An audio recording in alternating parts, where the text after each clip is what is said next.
Instagram, YouTube, Google, game online, Telegram, serta TikTok. Penggunaan media sosial tersebut banyak digunakan ke arah yang positif, tapi tidak sedikit juga siswa yang menggunakan media sosial untuk ke arah yang berlawanan. Nah, berdasarkan hasil pemasaran yang telah saya jelaskan, kami pun tertarik untuk meneliti tentang pengaruh media sosial terhadap prestasi belajar siswa. Selanjutnya akan dijelaskan oleh rekan saya. Batasan masalah. Berdasarkan latar belakang masalah yang telah dijelaskan oleh rekan saya, maka peneliti membatasi permasalahan yang akan dipecahkan melalui penelitian ini, yaitu sebagai berikut. 1. Aspek yang akan diteliti adalah penggunaan media sosial Instagram, YouTube, TikTok, game online, dan Telegram oleh siswa di SMP ITB Permata Hati. 2. Peneliti juga menemukan penggunaan media sosial berpengaruh terhadap prestasi belajar siswa di SMP ITB Permata Hati. Batasan masalah pada penelitian ini ditujukan agar permasalahan yang akan dibahas dan diteliti tidak menyebar atau keluar dari lingkup pengaruh media sosial terhadap prestasi belajar siswa. Rumusan masalah. Bagaimana pengaruh media sosial terhadap prestasi belajar siswa di SMP ITB Permata Hati? Tujuan penelitian untuk mengetahui pengaruh media sosial terhadap prestasi belajar siswa di SMP ITB Permata Hati. Manfaat penelitian. Manfaat teoritis. 1. Sebagai acuan dan pengetahuan untuk penelitian selanjutnya.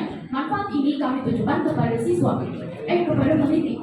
2. Untuk menambah wawasan sebagai seorang pelajar agar dapat menggunakan media sosial sebaik mungkin. Manfaat ini kami tujukan kepada siswa karena penelitian kami dapat menambah wawasan sebagai seorang pelajar agar lebih bijak menggunakan media sosial. Manfaat praktis. 1. Untuk menambah wawasan bagi para pembaca agar menggunakan media sosial sebagaimana mestinya. 2. Sebagai masukan bagi guru dan orang tua untuk mengontrol penggunaan media sosial oleh siswa. Manfaat ini bisa dirasakan oleh sekolah di mana guru dapat mengetahui penggunaan media sosial siswa dalam hal pembelajaran. Untuk hal lebih lanjutnya akan dibahas oleh rekan saya dalam bagian landasan teori. Baiklah, saya akan menjelaskan tentang landasan teori dari beberapa tinjauan pustaka yang telah kami dapat, yaitu pengertian media sosial, dampak positif dan negatif bermedia sosial, macam-macam media sosial, pengertian prestasi belajar, dan faktor-faktor yang mempengaruhi prestasi belajar. Yang pertama akan kami bahas adalah pengertian media sosial. Menurut beberapa yang sudah kami baca dan pahami terkait penelitian yang sama, beberapa memiliki hasil yang sama, yaitu media sosial adalah situs berbasis internet yang memungkinkan penggunanya terhubung satu sama lain, seperti berkomunikasi, berbagi informasi, promosi, serta menambah wawasan tentang ilmu pengetahuan dengan menonton video pembelajaran yang banyak tersebar di internet. Adapun dampak positif dan negatif yang ditimbulkan dalam bermedia sosial. Yang pertama adalah dampak positifnya. 1. Memudahkan untuk berkomunikasi dengan banyak orang. 2. Masalah privasi. 3. Dalam waktu bukan masalah. 4. Memperluas pergaulan. Adapun dampak negatif yang ditimbulkan dalam bermedia sosial. Yang pertama, memudahkan untuk berkomunikasi dengan banyak orang. 2. Membuat orang-orang kecanduan internet. 3. Menjauhkan orang yang sudah dekat dan sebaliknya. 4. Masalah privasi. Selanjutnya yang akan dibahas adalah masing-masing pengertian dari macam-macam media sosial yang sering digunakan.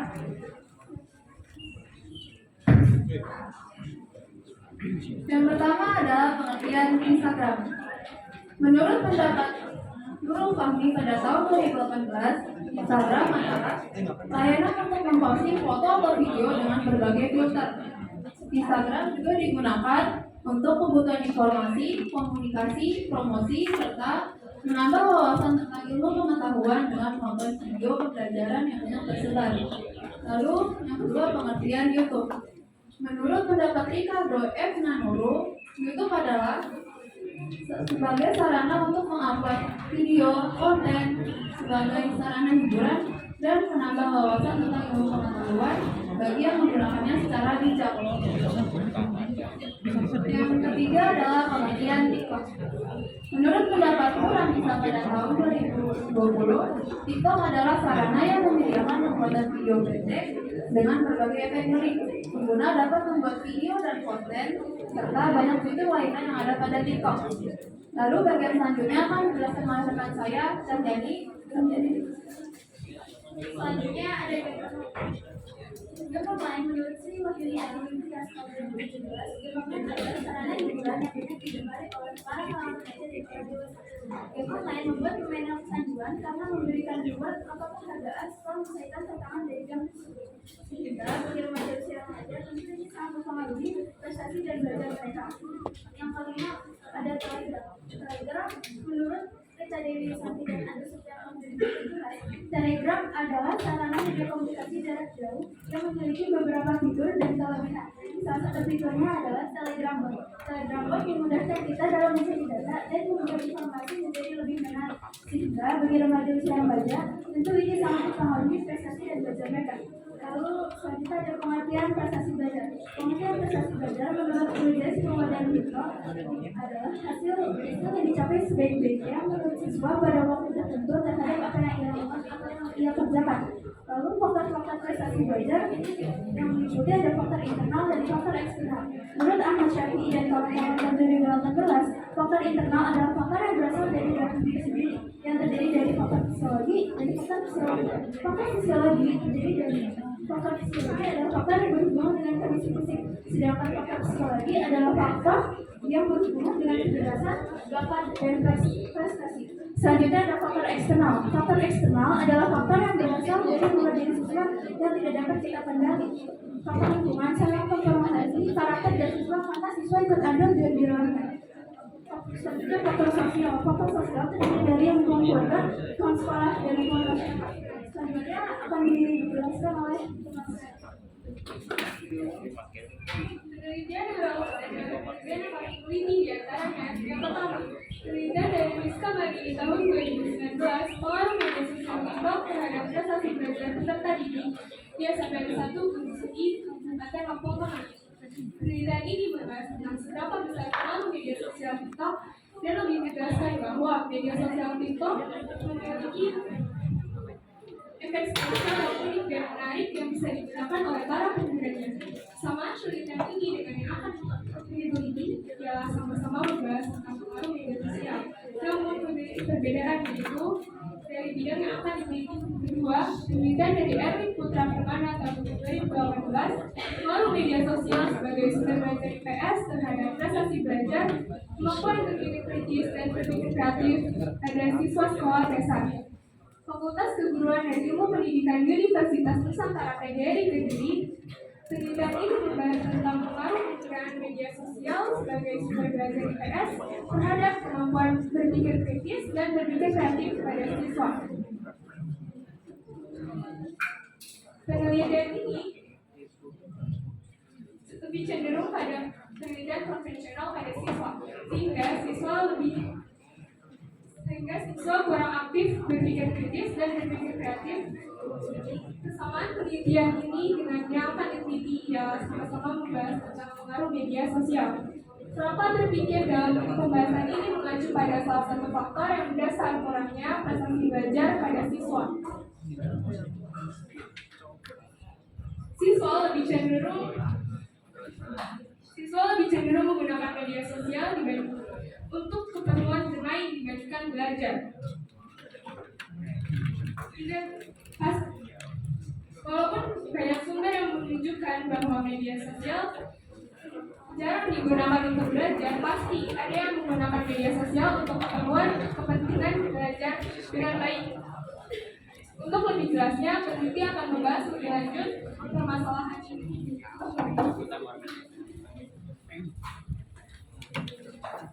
Saya akan menjelaskan tentang metode penelitian yang dipakai adalah penelitian kuantitatif deskriptif. Penelitian ini bersifatnya subjektif karena bertujuan untuk memperoleh gambaran bagaimana pengaruh media sosial terhadap prestasi belajar siswa SMPD Permata Hati. Selanjutnya ada lokasi dan waktu penelitian. Penelitian ini dilakukan di SMPD Permata Hati pada semester ganjil tahun pelajaran 2022-2023. Selanjutnya ada waktu penelitian.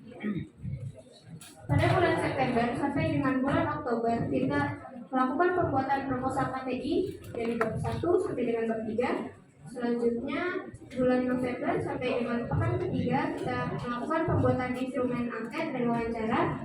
Pekan keempat sampai dengan pekan ketiga bulan Desember kita melakukan penyebaran angket dan wawancara.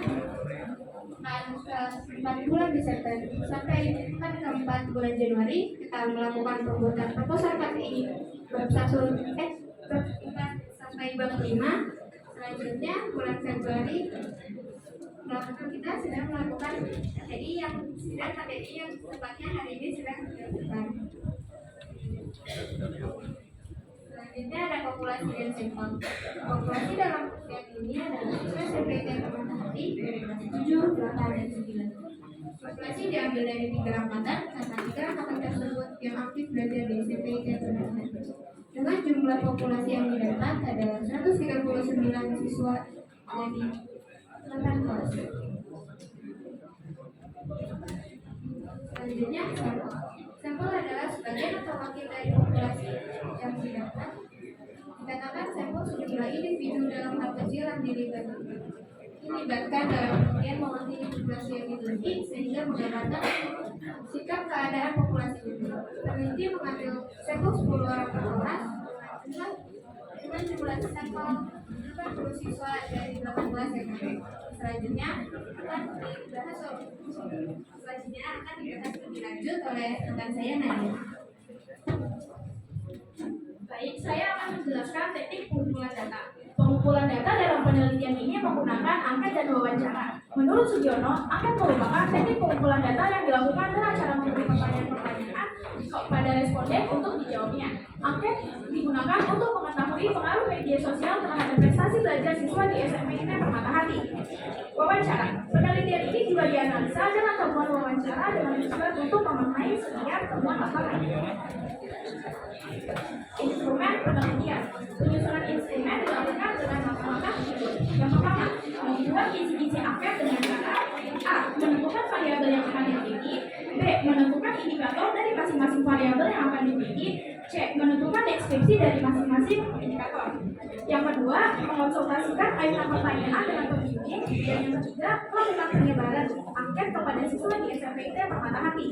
Analisis data. Teknik analisis data dalam penelitian ini adalah analisis kuantitatif deskriptif. Analisis deskriptif bertujuan untuk mengetahui karakteristik setiap variabel pada sampel penelitian melalui analisis statistika deskriptif. Rumus yang digunakan adalah P sama dengan F per N dikali 100%. Selanjutnya akan dijelaskan lebih lanjut oleh rekan saya yang membahas tentang hasil penelitian. Baik, saya akan menjelaskan tentang penelitian dari hasil penelitian berupa angket yang disebar pada siswa-siswi kelas 789 SMP Indah Permata Hati yang berjumlah 40 orang siswa dapat disimpulkan. Berdasarkan data keseluruhan, pengaruh media sosial terhadap prestasi belajar siswa di SMP Indah Permata Hati menjawab ya sebanyak 59% dan yang tidak sebanyak 41%. Dapat disimpulkan bahwa banyak siswa yang merasa media sosial berpengaruh terhadap prestasi belajar. Berdasarkan data dan diagram, dapat disimpulkan bahwa pengaruh penggunaan media sosial terhadap prestasi belajar yaitu berpengaruh. Untuk lebih lanjutnya akan dijelaskan oleh Mas. Lebih jelasnya, saya akan menjelaskan tentang deskripsi pengaruh penggunaan media sosial terhadap prestasi belajar yang terdiri dari 3 komponen, yaitu pertama, penggunaan media sosial oleh siswa. Berdasarkan data secara keseluruhan, penggunaan media sosial oleh siswa berada dalam kategori ya 68% dan yang menjawab tidak adalah 32%. Dapat disimpulkan bahwa penggunaan media sosial sudah berpengaruh pada siswa. Kedua, penggunaan Instagram, YouTube, TikTok, game online, dan Telegram. Berdasarkan data secara keseluruhan, penggunaan media sosial, pengaruh penggunaan beberapa media sosial yang digunakan oleh siswa berada dalam kategori ya 36% dan yang menjawab tidak adalah 6%. 54%. Walaupun hanya 36% penggunaan beberapa media sosial, tetapi 100% siswa sudah mempunyai media sosial. Dapat disimpulkan bahwa penggunaan media sosial berpengaruh pada siswa terhadap Instagram, TikTok, YouTube, game online, dan Telegram. Untuk lebih jelasnya akan dijelaskan oleh rekan saya, Nadia. C. Pengaruh media sosial terhadap prestasi belajar siswa. Selanjutnya dilihat dari data pengaruh media sosial terhadap prestasi belajar siswa SMPT Permata Hati dapat dilihat di mana data yang akan dilihat seberapa banyak siswa dan siswa SMPT Permata Hati yang menggunakan media sosial untuk belajar. Berdasarkan keterangan data bahwa penggunaan media sosial sangat berpengaruh terhadap prestasi belajar siswa SMPT Permata Hati, yaitu terdapat kategori A dengan persentase 72% dan siswa yang menyatakan tidak adalah 28%. Dapat disimpulkan bahwa media sosial sangat berpengaruh terhadap prestasi belajar siswa. Kemudian akan dilanjutkan oleh rekan saya yang akan menjelaskan mengenai pembahasan. Selanjutnya saya akan menjelaskan berdasarkan hasil penelitian yang dilakukan kepada 80 siswa mengenai pengaruh media sosial terhadap siswa yang berinteraksi negatif, penyebaran angket dilakukan kepada siswa kelas 18 tahun dan dibuktikan juga dapat dilakukan wawancara kepada beberapa siswa. Hal ini terlihat dari data umum presentasi melalui siswa dari peralatan pertanyaan. Dapat dikatakan dari gambaran umum presentasi 59% mengatakan ya dan 41% mengatakan tidak. Berdasarkan wawancara yang sudah dilakukan pada tanggal 28 November sampai 20 Desember 2022 kepada siswa kelas 7, 8, dan 9 masih belum berpengaruh terhadap prestasi belajar. Terlihat juga dari data 41% siswa yang masih memilih tidak begitu berpengaruh terhadap media sosial. Hasil wawancara dengan siswa aku pada bulan November yang merasa media sosial berpengaruh terhadap prestasi belajar atau menyebabkan saya memiliki media sosial dan media sosial yang saya gunakan sangat berpengaruh terhadap proses pembelajaran. Contohnya saya sering melakukan pembelajaran di Instagram dan YouTube. Sedangkan setelah melakukan wawancara dengan siswa HI kelas 7A pada bulan November, saya menggunakan sebagai berikut. Media sosial telah menambah prestasi belajar saya, tetapi saya sering menonton video pembelajaran di YouTube maupun Instagram. Selanjutnya akan dibahas oleh Berikutnya untuk memperjelas data dapat dilihat pada pembahasan berikut. Pertama, pengaruh penggunaan media sosial. Pengaruh media sosial bagi siswa SMP di Permata Hati 68% menyatakan ya dan 32% menyatakan tidak. Berdasarkan data, siswa sudah berpengaruh terhadap penggunaan media sosial. Dibuktikan juga dengan dilakukan wawancara pada siswa MSA kelas 9B. Hasil wawancara dengan siswa MSA kelas 9B pada bulan November yang merasa siswa sudah berpengaruh terhadap penggunaan media sosial, MSA mengungkapkan sebagai berikut. Saya mempunyai media sosial. Biasanya pada siang hari saya menggunakan media sosial Instagram dan YouTube. Sedangkan pada malam hari saya menggunakan media sosial untuk bermain game online. Berdasarkan data dan wawancara dapat disimpulkan bahwa media sosial sudah berpengaruh terhadap siswa karena media sosial tidak luput dari keseharian siswa. Kedua, ada penggunaan beberapa media sosial Instagram, YouTube, Instagram, dan TikTok. Dapat dilihat dari pertanyaan angket nomor 7, siswa menyatakan mereka semua mempunyai media sosial dengan persentase 100%. Dari 100% siswa yang mempunyai media sosial tersebut, tidak semua bisa membuat konten, video, atau mengetahui video pembelajaran di media sosial tersebut. Sebagai contoh pada data, hanya 1% siswa yang mampu mengupload video di YouTube. Walaupun hanya 1% siswa yang sering mengupload video di YouTube, terdapat 57% siswa yang sering menonton video pembelajaran di YouTube. Selanjutnya akan dijelaskan oleh rekan saya. Dilanjut dengan poin ketiga tentang pengaruh media sosial terhadap prestasi belajar siswa. 72% yang merasa media sosial membantu dalam proses pembelajaran, sedangkan terdapat 28% siswa yang kurang terpengaruh penggunaan media sosial untuk belajar. Dari data yang didapat, dapat dikatakan siswa sudah merasa media sosial sudah berpengaruh terhadap prestasi belajar. Dibuktikannya juga dengan wawancara yang dilakukan pada bulan November dan bulan Desember. Salah satu siswa berinisial AS kelas 8A mengungkapkan sebagai berikut. Saya memiliki media sosial. Saya merasa media sosial dapat membantu saya dalam proses pembelajaran. Sebelum bermain, saya lebih memprioritaskan belajar terlebih dahulu. Serta media sosial juga dapat membuat prestasi belajar saya meningkat dari sebelumnya. Dari data dan wawancara yang telah dilakukan, dapat disimpulkan bahwa media sosial sudah berpengaruh terhadap prestasi belajar siswa-siswi SMPT Permata Hati. Selanjutnya akan dibahas lebih lanjut oleh rekan saya.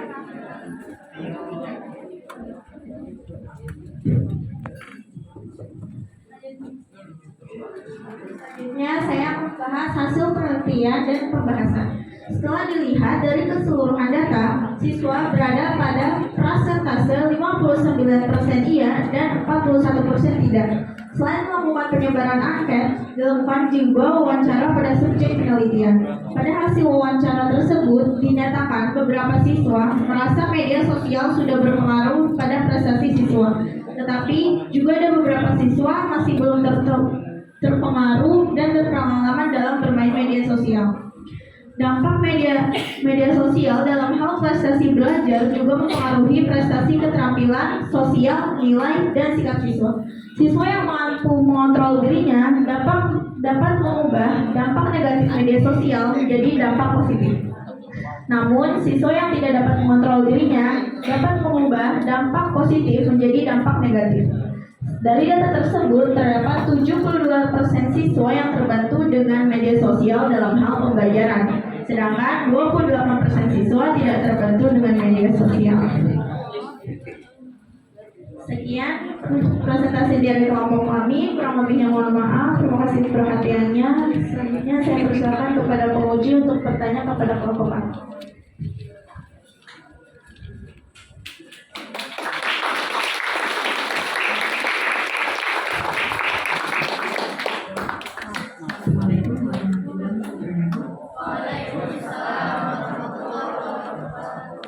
Yang lagi duduk di depan presentasi adalah anak-anak hebat.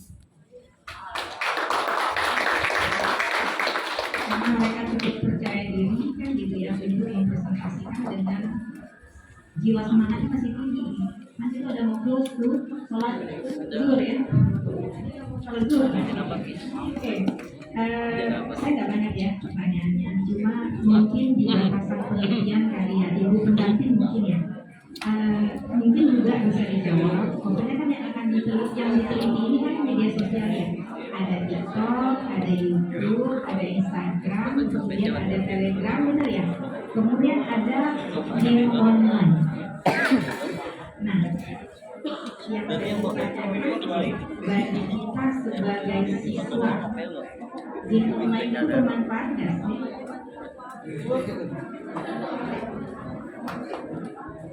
Bermanfaat ya?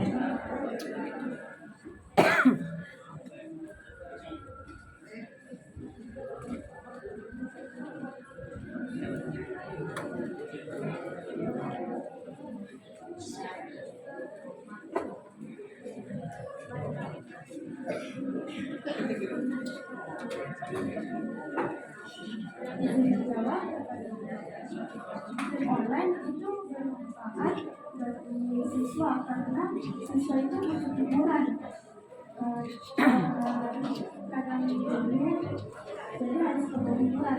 Dan game online itu dapat meningkatkan konsentrasi yang tinggi untuk mencapai skor tertinggi pada game tersebut. Jadi game online masih tetap bermanfaat ya, tapi bermanfaatnya bukan meningkatkan prestasi, tetapi sebagai hiburan ya, gitu ya.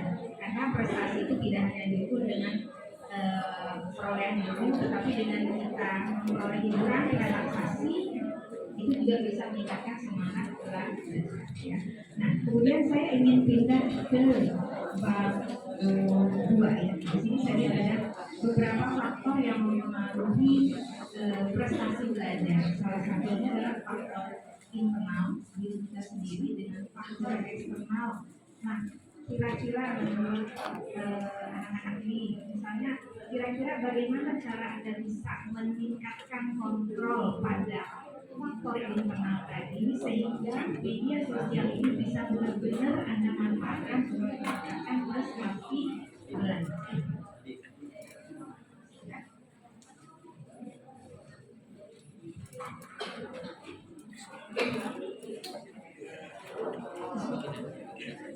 Menurut pendapat sendiri ya. Menurut pendapat ya, faktor internal dan faktor eksternal.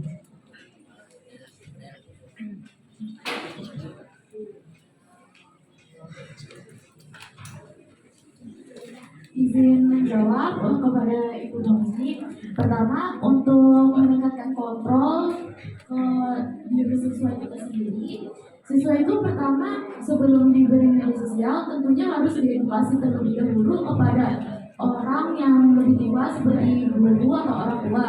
Jadi siswa itu terlebih dahulu mengetahui tentang dampak positif maupun negatif dari media sosial itu sendiri.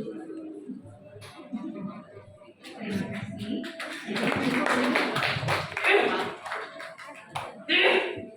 Baik, pertanyaan berikutnya dari hasil penelitian yang kalian lakukan ini berapa lama? Penelitiannya berapa lama? Semua level kan ya, 7, 8, 9 ini berapa lama?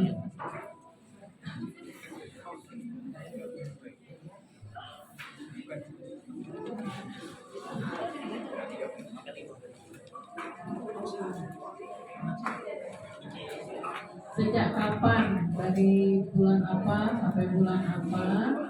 Kemudian media sosial apa yang paling banyak diakses oleh teman-teman kalian?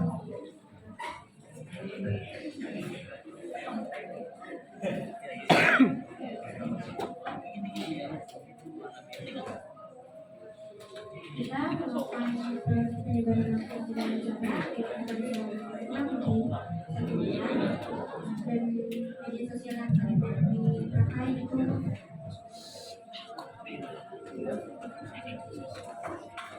TikTok ya. Indonesia nomor 1 ya TikToknya ya. Kenapa TikTok menjadi salah satu yang sangat digemari? Tahu nggak jawabannya?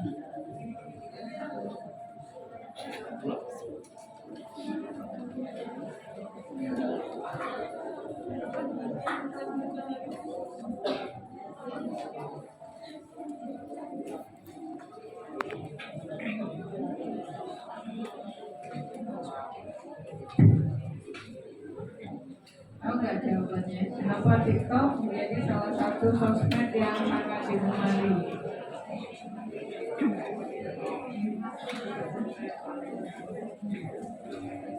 Kenapa?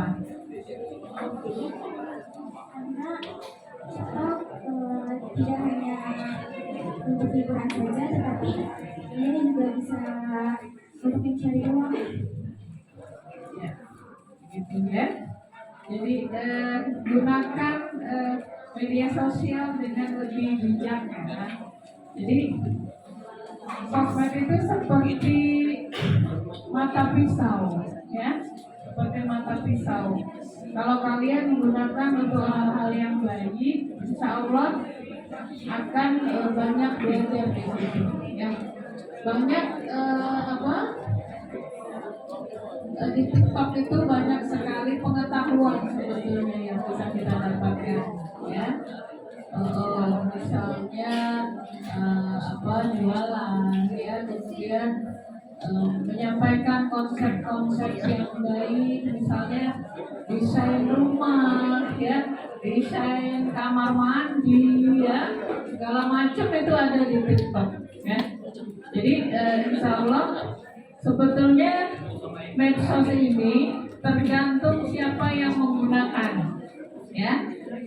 Ya kalau digunakan untuk hal-hal yang baik, insya Allah baik, ya.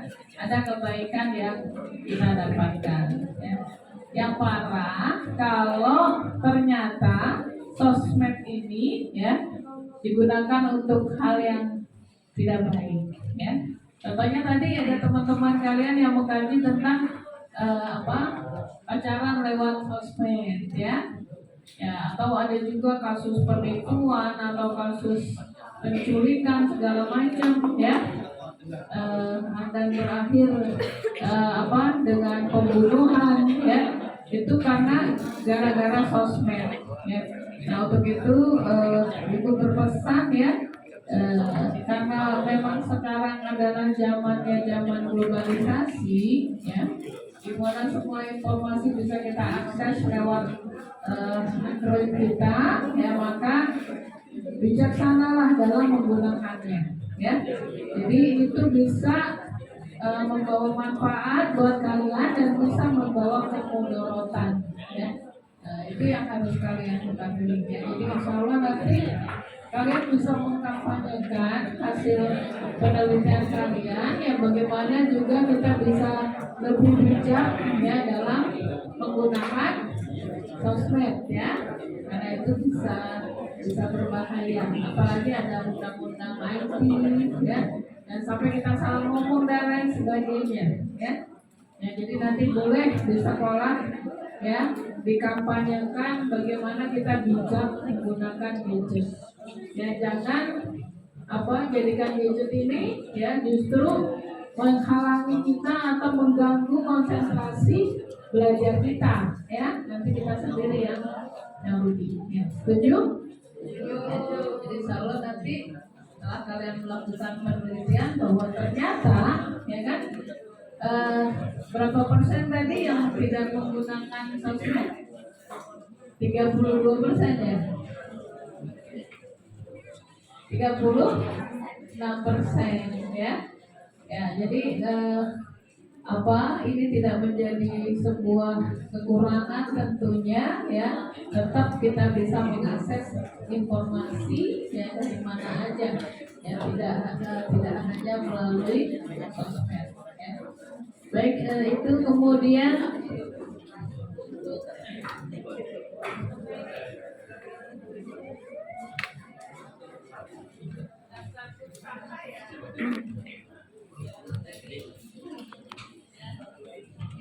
daftar pustakanya sudah ada rujukan dari beberapa buku, ya. Alhamdulillah sudah cukup baik, ya. Itu saja. Assalamualaikum warahmatullahi wabarakatuh.